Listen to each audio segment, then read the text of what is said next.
আজ আপনাকে একটা গল্প শোনাচ্ছি।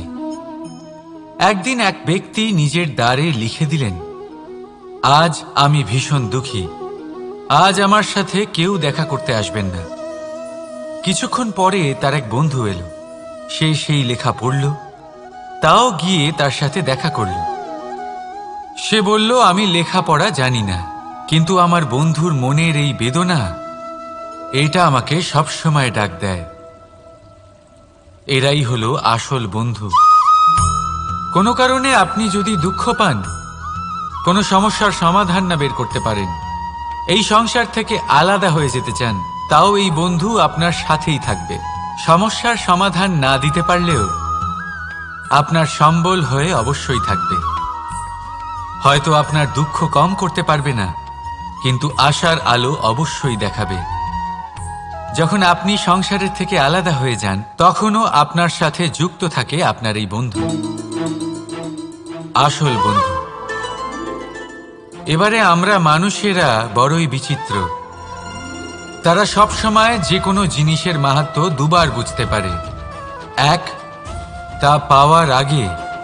দুই, তা হারাবার পরে। এবারে ঠিক এরকমই আমাদের বন্ধুরাও হয়। যদি আজ আপনার বন্ধুরা আপনার সাথে থাকে, তাদের প্রতি কৃতজ্ঞ থাকুন, তাদের প্রসন্ন রাখুন, তাদের মাহাত্ম্য বুঝুন। কারণ একবার আপনি এদের হারালে অনুতাপ করলেও আর এদের ফেরত পাবেন না। তাই ভালোবাসুন, বন্ধুত্ব বজায় রাখুন, আর আমার সাথে প্রসন্ন হয়ে বলুন, রাধা রাধা। আমাদের মধ্যে বহু মানুষ মাঝে মাঝে নিজেকে অকর্মণ্য মনে করি, ভেবে নিই যে এত চেষ্টা করার পরেও কিছুই পেলাম না, আর হয়তো পরেও কিছুই পাব না। আর সেই জন্য নিজের জীবনের সমস্ত বোঝা অন্য কারোর কাঁধে চাপিয়ে দিই, নিজের ওপরে বিশ্বাস হারিয়ে ফেলি। কেন বুঝতে পারেন না এই কথাটা? যে যতক্ষণ না পায়ে কোনো কাঁটা ফুটবে, ব্যক্তি কি করে বুঝতে পারবে যে এরপর থেকে নিচে তাকিয়ে চলতে হবে? সূর্যকে নিজে জ্বলতে হয় যাতে বাকিদের প্রকাশ দিতে পারে সে। রাতের অন্ধকারের সাথে লড়াই করার জন্য চন্দ্রিমাকে আকাশে একা উজ্জ্বল হতে হয়। নদী নিজের যাত্রা কি করে করে, নিজের পথ কি করে নির্মাণ করে? সে পাথরের সাথে লড়াই করে তা বানায়। যদি স্বয়ং আপনি নিজের সাহায্য করতে অক্ষম হন, তাহলে নিশ্চিতভাবে আপনার এই জীবন ব্যর্থ হয়ে যাবে। তাই মনে রাখবেন, এই সংসারে নিজের জীবনের ভার নিজের কাঁধেই বহন করতে হয়। অন্যের কাঁধের ওপর শুধুমাত্র পরলোক যাত্রা হয়। সেই জন্য এই সংসারে জীবিত সেই যে আত্মনির্ভর।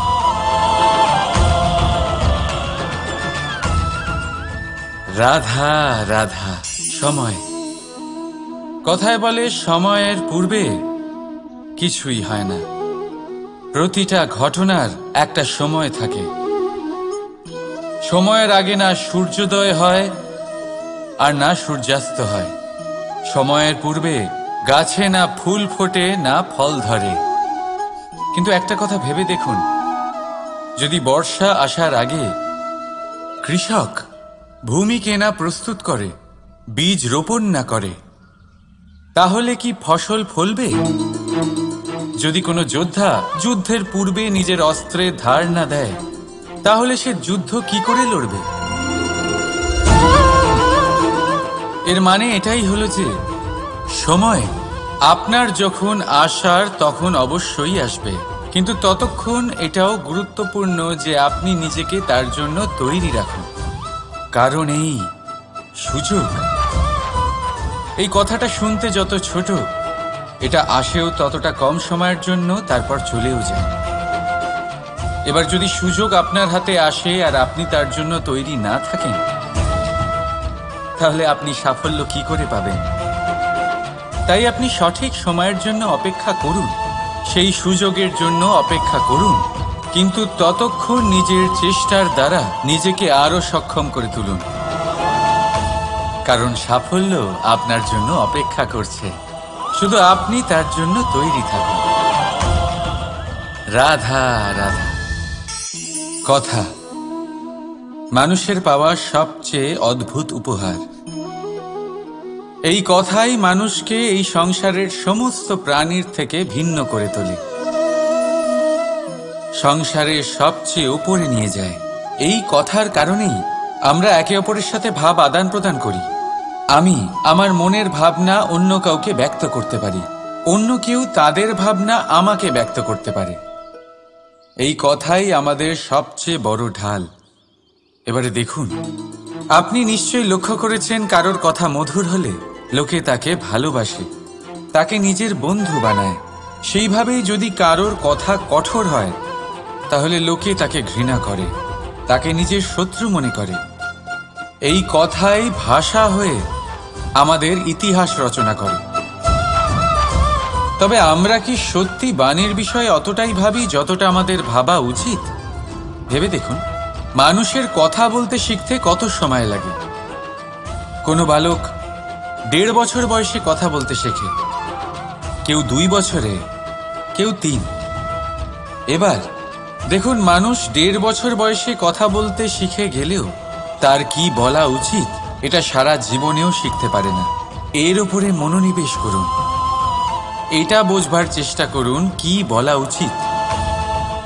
নিজের কথা শুদ্ধ করুন, নিজের কথা মধুর করুন, আর সেই মধুরতার সাথে আমার সঙ্গে বলুন, রাধা রাধা। এই লক্ষ্য আসলে কি? এই লক্ষ্য তাই যা আমরা পেতে চাই। এই সংসারে সুখী কে হয়? সুখী সেই যে তার লক্ষ্য পেয়ে গেছে। দুঃখী কে হয়? দুঃখী সেই যে তার লক্ষ্য এখনো পায়নি। এবারে প্রশ্ন এখন এটাই যে লক্ষ্য সবাই পেতে চায়, লক্ষ্য পাওয়ার জন্য সবাই প্রাণপণ চেষ্টাও করে, তাহলে সবাই তাদের লক্ষ্যে পৌঁছতে পারে না কেন? ঠিক আছে, কোথাও না কোথাও কিছু না কিছু কমতি থেকেই যায়। যাই বাধা থাক, আজকে আমি আপনাকে একটা উপায় বলবো এই লক্ষ্য পাওয়ার জন্য। একটা কাগজ নিন, তাতে একটা চিহ্ন বানান, সেটাই হবে আপনার লক্ষ্য। এবারে সেই লক্ষ্যে পৌঁছানোর একটা পথ বানান। এবারে এই যাত্রাকে ভিন্ন ভিন্ন ভাগে বিভাজন করে দিন। এবারে এটা হলো আপনার পরিকল্পনা। এবার এই পরিকল্পনা ক্রমানুসারে আপনি পালন করতে থাকুন, এটাই হবে আপনার চেষ্টা। এবার এইভাবে যদি আপনি চেষ্টা করতে থাকেন, যাই আপনার কল্পনা হোক না কেন তা বাস্তব অবশ্যই হবে। তাহলে এই কল্পনাকে বাস্তবে রূপান্তরিত করুন। এইভাবেই নিজের পরিকল্পনা পালন করতে থাকুন। আপনার যাই কল্পনা থাকুক বা যাই লক্ষ্য থাকুক, তা বাস্তবে পরিণত হয়ে আপনার হাতে অবশ্যই আসবে। রাধা রাধা। বাবার এক মিত্র ছিলেন, বড়ই দুঃখী ছিলেন, বিপদে পড়েছিলেন। কি করবেন? ব্যবসা ভালোভাবে চলছিল না, বাড়িতে শান্তি ছিল না, সমস্ত জায়গায় ক্ষতি হচ্ছিল। তাই উনি একজন জ্যোতিষীকে দেখালেন। জ্যোতিষী বললেন, আপনার যে বাড়ি আছে সেটা আপনার জন্য অশুভ, আপনার এই বাড়ি পাল্টে ফেলুন। উনি বাড়ি পাল্টে ফেললেন, তবুও ওনার সমস্যার সমাধান হলো না। তারপর একজন জ্ঞানী ব্যক্তি ওনাকে বললেন যে আপনার জামা কাপড়ের যে রং সেটা বিপদকে আমন্ত্রণ জানাচ্ছে, এই জামা কাপড়গুলিকে পাল্টে ফেলুন। উনি সেগুলো পাল্টে ফেললেন, তাও সমস্যার সমাধান হলো না। আবার একজন জ্ঞানী ব্যক্তি বললেন যে আপনার আশেপাশে যে মানুষজন রয়েছে তারা এটা চায় না যে আপনি সফল হন, তারা আপনার ক্ষতি চায়, তাদের সাথে সমস্ত সম্পর্ক ভেঙে ফেলুন। তো উনি সম্পর্ক ভেঙে ফেললেন, কিন্তু তাতেও ওনার জীবনে কোনো পরিবর্তন এলো না। তার মানে তিনি বাড়ি পাল্টালেন, জামা কাপড় পাল্টালেন, সম্পর্ক পাল্টালেন, যেটা পাল্টালেন না তা হলো স্বভাব। এই যে স্বভাব, এটা অত্যন্ত গুরুত্বপূর্ণ। এই স্বভাবই আপনার ব্যক্তিত্ব তৈরি করে। তাই নিজের স্বভাব শুধরে ফেলুন, তাতে ভালো পরিবর্তন আনুন, সব কিছু ভালোই হবে। রাধা রাধা। ক্রোধ। লোকে বলে যে এই ক্রোধ পাপেরই মূল, কিন্তু সত্যি কি এই ক্রোধ পাপের মূল? একটু ভেবে দেখুন, এই ক্রোধ বাস্তবে আসলে কি? এই ক্রোধ একটা অনুভূতি যা আপনার মধ্যে হঠাৎই অসীমিত তেজ সঞ্চালন করে। এবারে আমি আপনাকে কিছু উদাহরণ দিচ্ছি যাতে আপনি বুঝতে পারেন যে ক্রোধ আপনার জন্য ভালো কি না। যদি কারোর সাথে অন্যায় হয় আর এটা দেখে আপনার ক্রোধ হয়, আর এই ক্রোধ আপনাকে তার সাহায্য করতে প্রেরণা যোগায়, তাহলে এই ক্রোধ অবশ্যই ভালো। যদি কোথাও আপনি দেখেন যে কোনো নারীর উপরে অত্যাচার হচ্ছে আর সেটা দেখে আপনার ক্রোধ হয়, আর এই ক্রোধ আপনাকে তার সাহায্য করতে সাহস যোগায়, তাহলে এই ক্রোধ অবশ্যই ভালো। যদি এই সংসারে কোথাও আপনি কোনো অনৈতিক কাজ বা ছলনা দেখেন আর আপনার তাতে ক্রোধ না হয়, কিছুই অনুভব করেন না, তাহলে এটা কাপুরুষতা। তার মানে এটাই যে আপনি আপনার মনুষ্যত্ব হারিয়ে ফেলেছেন। তাই এটা বোঝার চেষ্টা করুন, আপনার ক্রোধের তেজের ব্যবহারের ওপরে নির্ভরশীল হলো এই ক্রোধ আপনার জন্য পাপের সমান, নাকি এই ক্রোধ আপনার জন্য পুণ্যের স্থাপক। রাধা রাধা। মোহ।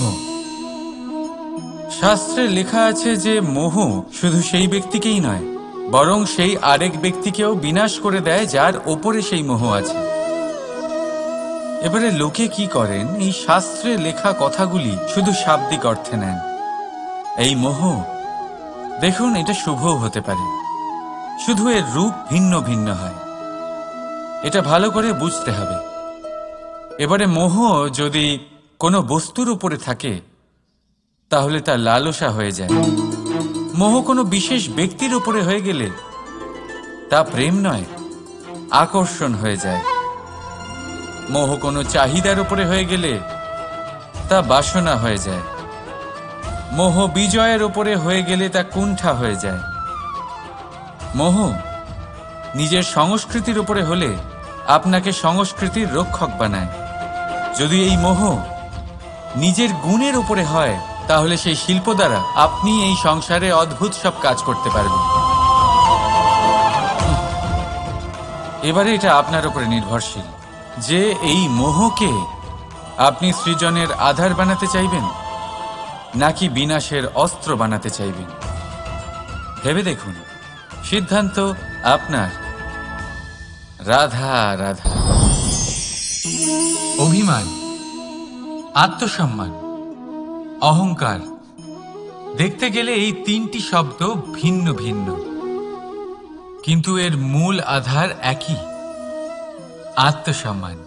এবার যদি কথা বলি আপনার শরীরের, আপনার সংস্কৃতির, আপনার সম্পর্কের, তাহলে অভিমান থাকা স্বাভাবিক। এবার যদি কথা বলি আপনার ব্যক্তিত্ব নিয়ে, আপনার আদর্শ নিয়ে, আপনার বিচারধারা নিয়ে, তাহলে আত্মসম্মান হলো একটা গুণ। যদি এইভাবে বলা হয় যে আমি এই কার্য কারোর সাহায্য ছাড়া, সহযোগিতা ছাড়াও করতে পারি, তাহলে এটা আত্মসম্মান, আর এটা সঠিক। যদি এভাবে বলা হয় যে আমি এই কার্য কারোর সাহায্য ছাড়াই বা কারোর সহযোগিতা ছাড়াই করে ফেলেছি, তাহলে এটা অভিমান, এটাও সঠিক। কিন্তু এই কার্য শুধুমাত্র আমিই করতে পারি আর কেউ নয়, এটা অহংকার। তাহলে এই শব্দ এবং তার অর্থ বোঝার চেষ্টা করুন। জীবন ধারণের এক নতুন পথ খুঁজে পাবেন। রাধা রাধা। সংসারে প্রত্যেক ব্যক্তি কোনো না কোনো রূপে ঈশ্বরকে মানে। কেউ মূর্তি রূপে, তো কেউ তত্ত্ব রূপে, কেউ ভাবনা রূপে, আবার কেউ স্বভাব রূপে। কেউ নিজের মধ্যে পরমাত্মা খোঁজে, আবার কেউ অন্যের মধ্যে। কারোর কাছে জ্ঞানই পরমাত্মা। সংসারে প্রত্যেক মানুষই কোনো না কোনো রূপে তার ঈশ্বরকে পেয়েই যান। কিন্তু একটা কথা বলবো, ঈশ্বর প্রথমেই নিজের একটা স্বরূপ পৃথিবীতে আপনার কাছে পাঠিয়ে দিয়েছেন। সেই স্বরূপ হলো আপনার মাতা, আপনার মা। সেই মা যিনি আপনাকে জন্ম দিয়েছেন, আপনাকে বাঁচতে শিখিয়েছেন, আপনাকে সংস্কার দিয়েছেন। যদি আপনি কখনো কোনো অনুচিত পথে অগ্রসর হয়েছেন, তখন তিরস্কার করে আপনাকে সঠিক পথে এনেছেন। যদি আপনি এই সংসারে অসফল হয়েছেন, তখন তার আঁচলের উষ্ণতা দিয়ে আপনাকে আশ্বাস জুগিয়েছেন। সেই সমস্ত কাজ করেন এই মা, যা ঈশ্বরও করেন। সেই জন্য মনে রাখবেন যে এই সংসারে আপনার সবচেয়ে প্রথম ঈশ্বর যদি কেউ থাকে, তাহলে তা আপনার মা। প্রত্যেক প্রতিমাতে ঈশ্বর নাই থাকতে পারে, কিন্তু প্রত্যেক মায়ের মধ্যে ঈশ্বর অবশ্যই থাকে। রাধা রাধা। আপনি নিশ্চয়ই দেখে থাকবেন যে প্রদীপের নিচে অন্ধকার থাকে। যে প্রদীপ সংসারকে আলোকিত করে, সেই প্রদীপের নিচেই অন্ধকার। এবারে অনেক মানুষ আছে যারা এই বিষয়টা এইভাবে দেখে যে ব্যক্তি নিজের সমস্যার সমাধান করতে পারে না, আর গোটা সংসারকে উপদেশ দেয়। কিন্তু এইটা দেখার আরো একটা দৃষ্টিভঙ্গি আছে, আর সেটা হচ্ছে যে স্বয়ং জ্বলে সংসারকে আলোকিত শুধু সেই করতে পারে যা রাধার বড়ই শীতল হয়। এই সংসারের পথপ্রদর্শক সেই হতে পারে, এই সংসারকে দিশা সেই দেখাতে পারে যার মধ্যে সন্তোষ আর ধৈর্য শক্তি আছে। এবারে দেখুন, এটা অত্যন্ত গুরুত্বপূর্ণ বিষয় যে বিবেক তখনই কাজ করে যখন মন শান্ত থাকে, যখন মন শীতল থাকে। তাই যদি আপনি এই জীবনে কোনো বড় কর্ম করতে চান, তাহলে সর্বপ্রথম আপনার এই মনকে, এই বিবেককে, এই হৃদয়কে, এই আধারকে, এই ভূমিকে শীতল রাখতে শিখুন। ধৈর্য ধরুন। সংসারে এমন কিছু নেই যা আপনি করতে পারবেন না। রাধা রাধা। এই প্রদীপ দেখতে পাচ্ছেন আপনি? নিজেও জ্বলে আর এই বাতিকেও জ্বালিয়ে রাখে, আর এই সংসারকে প্রদান করে প্রকাশ। অন্ধকারাচ্ছন্ন ব্যক্তিকে প্রদান করে আশার আলো। কিন্তু এটা কখনো ভাবে না যে সেই মাটি কেমন হবে যা দিয়ে এটা তৈরি করা হয়েছে, সেই কুমোর কেমন হবে যে একে আকার দিয়েছে। ভাবে না যে একে কিনেছে তার বাড়ি কেমন হবে, তা কতটা সুসজ্জিত। কিচ্ছু নয়, শুধু এই সংসারকে প্রকাশ প্রদান করে। আর হয়তো সেই জন্যই প্রদীপকে এত ভালোবাসা হয়। সে নিজের বা অন্যের বাড়ি দেখে কখনোই জ্বলে না। সে জ্বলে শুধু অন্ধকারের সাথে লড়াই করতে। তাই আপনিও নিজের ব্যবহার এই প্রদীপের মতো করে তুলুন। নিজের পরিচয় সরিয়ে নিঃস্বার্থভাবে কর্ম করে যান, আর নিজের জন্য এক নতুন, এক বিশাল, এক অদ্ভুত পরিচয় তৈরি করুন। রাধা রাধা। এই সংসারে প্রত্যেক ব্যক্তি বড় কিছু করতে চায়, এমন কিছু যা এই সংসারে কেউ আগে কখনো করেনি। এমন জায়গায় পৌঁছতে চায় যেখানে এর আগে কেউ কখনো পৌঁছতে পারেনি। আর কেউ এতে সফলতা অর্জন করে। কিন্তু কিছু মানুষ অসফল হয় কেন? এটাই আমার প্রশ্ন। না তো তাদের ইচ্ছেতে কোনো কমতি থাকে, না কমতি থাকে তাদের চেষ্টায়। তাহলে কেন এরা পিছিয়ে পড়ে? এর উত্তর বড়ই সরল। এই সংসার। আপনাদের বলি কিভাবে। আপনারা সকলে সংসারে মহান কাজ করতে চান, সেই মান, সেই সম্মান পেতে চান যা এর আগে কেউ কখনো পায়নি। কিন্তু আপনার সমস্যা এটাও যে এই কাজে সংসার আপনার সাথে থাকছে না। বড়ই অদ্ভুত ব্যাপার। দেখুন, ভুলে যান গোটা সংসারকে, জীবনে একা একা এগিয়ে চলুন। গঙ্গোত্রী থেকে যখন একটি জলের ফোঁটা বেরোয়, তখন সেটা শুধু এক বিন্দু জল। তারপরে যখন সে তার যাত্রা শুরু করে অন্য জলের ফোঁটার সাথে মিশে, তখন সে স্রোতে পরিণত হয়, গঙ্গাতে পরিণত হয়। যদি আপনি জীবনে এগোতে চান, তাহলে একলা এগোতে শিখুন, নির্ভীক হয়ে, সাহসের সাথে, ধনাত্মক চিন্তা নিয়ে জীবনে এগিয়ে চলুন, একা এগিয়ে চলুন। আর দেখবেন সেই মান, সেই সম্মান আপনার জন্যই অপেক্ষা করে আছে। রাধা রাধা। কর্ম। মানুষ সর্বদা কর্ম করতে থাকে, আর এই কর্মের জন্যই সে মান, সম্মান, ধন, প্রতিষ্ঠা লাভ করে। এবার মানুষ সবসময় চেষ্টা করে যাতে সে ভালো কর্ম করে যায়। তাহলে আপনাকে বলি, শুধু ভালো কর্ম করাই আবশ্যক নয়, তার থেকে বেশি জরুরি হলো এই খারাপ কর্মকে বোঝা আর তার থেকে দূরে থাকা। কারণ যখনই আপনি কোনো সঠিক কাজ করেন বা ভালো কাজ করেন, কেউ তা মনে রাখে না। কিন্তু এই সংসারে বিষয়টা হলো এরকম, আপনি একটা খারাপ কর্ম করুন আর সেটা সবার মনে থাকে। এই খারাপ কর্ম কাজলের এক কৌটোর মতো হয়। আপনি যতই চেষ্টা করুন বাঁচিয়ে ব্যবহার করার, কিন্তু এই কালিমা কোথাও না কোথাও অবশ্যই লেগে থাকে। সেই জন্য জীবনে ভালো কর্ম অবশ্যই করুন, কিন্তু তার থেকেও বেশি জরুরি হলো এই খারাপ কর্মের থেকে দূরত্ব বজায় রাখা। আর এটা অবশ্যই করবেন। রাধা রাধা। সংসারে সমস্ত জায়গায় এই ব্যবসা চলতে থাকে। কিছু পাওয়ার জন্য কিছু দিতে হয়, লাভের জন্য কিছু বিনিয়োগ করতে হয়। যদি কারোর অনুভূতি জানতে হয়, তাহলে নিজের অনুভূতিকে ব্যয় করতেই হবে। এবার দেখুন না, কারোর আসল চেহারা যদি জানতে হয়, তাকে স্বাধীনতা দিয়ে দেখুন। যদি কারোর মনের শুদ্ধতা জানতে হয়, তাহলে তাকে ঋণ দিন। যদি কারোর গুণ জানতে হয়, তাহলে তার সাথে একসঙ্গে বসে ভোজন করুন।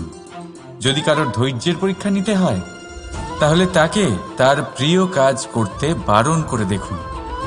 যদি কারোর ভালো দিক জানতে হয়, তাহলে তার থেকে পরামর্শ নিয়ে দেখুন। এক অনুভূতির বদলে অন্য এক অনুভূতি বিনিময় করতে হয়। কিন্তু এই সংসারে একটাই এমন অনুভূতি আছে, যেটা দেখার জন্য, যেটা পাওয়ার জন্য আপনাকেও ঠিক সেই অনুভূতিটাই দিতে হবে। আর সেটা হলো প্রেম। যদি কারোর ভালোবাসা দেখতে হয়, তাহলে তাকে নিঃস্বার্থ ভালোবাসা দিন। যদি কারোর থেকে ভালোবাসা পেতে চান, তাহলে তাকে নিঃস্বার্থ পরিশুদ্ধ ভালোবাসা দিন। রাধা রাধা। কথায় আছে, সময়ের পূর্বে আর ভাগ্যের বেশি কেউ কিছুই পায় না।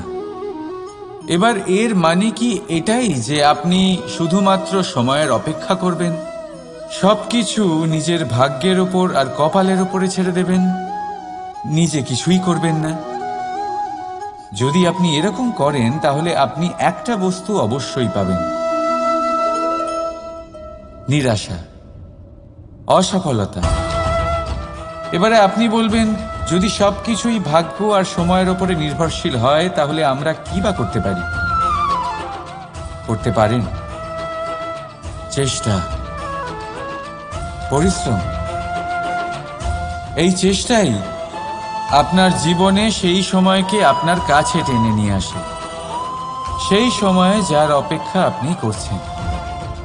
আর এই ভাগ্য তার সামনেই নত হয় যে সর্বদা পরিশ্রম করতে থাকে। রাধা রাধা। এই পদ্ম ফুল দেখতে পাচ্ছেন? এর অভ্যেস হলো জলস্তরের ওপরে ভাসা। সেই জন্য জলাশয়ের জলস্তর যখন বৃদ্ধি পায়, এই যে ফুলের কাণ্ড দেখছেন সেটাও বাড়তে থাকে, যাতে এই ফুল জলস্তরের ওপরে থাকে। কিন্তু যখন সেই জলাশয়ের জলস্তর নামতে থাকে, সেই কাণ্ড নিজেকে ছোট করতে পারে না, আর এই ফুল নিজের ভারে নিজেই ভেঙে পড়ে। এবার এটা আমাদের সাথেও হয়। সময়ের সাথে আমরা জীবনে যত সাফল্য পাই, আমাদের জীবনের স্তর বাড়তে থাকে। আর যখন আমাদের সংস্থান কমতে থাকে, আমরা সেই জীবন স্তর ছাড়তে পারি না, আর শেষ পর্যন্ত সেই জীবন স্তরের কারণেই ভারাক্রান্ত হয়ে শেষ হয়ে যায়। সেই জন্য যদি কিছু রাখতে হয়, তাহলে তা হলো দৃষ্টিভঙ্গি। সাধারণভাবে জীবন যাপন করতে শিখুন। সময়ের চক্রও আপনাকে মাত দিতে পারবে না। রাধা রাধা।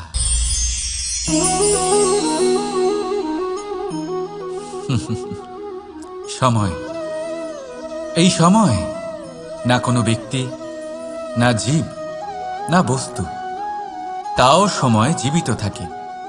এই সময়ে না জল, না অগ্নি, আর না বায়ু, কিন্তু তাও আমাদের জীবনের আধার। এই সময় দেখতে গেলে মানুষ এই সময়ের হাতের খেলনা। কখনো আমাদের সময় ভালো হয়, আবার কখনো খারাপ।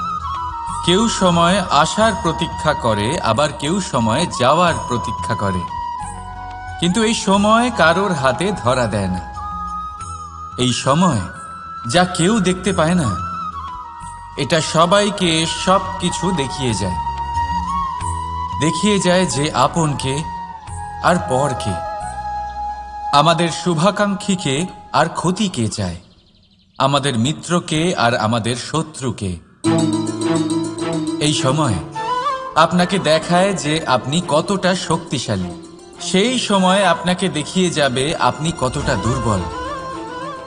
এই সময় সব কিছু দেখিয়ে যায়। তাই এই সময় যা এতটা শক্তিশালী, তা আমরা নষ্ট কেন করি? ভেবে দেখুন। এবারে উঠুন আর এই সময়ের সম্পূর্ণ ব্যবহার করুন।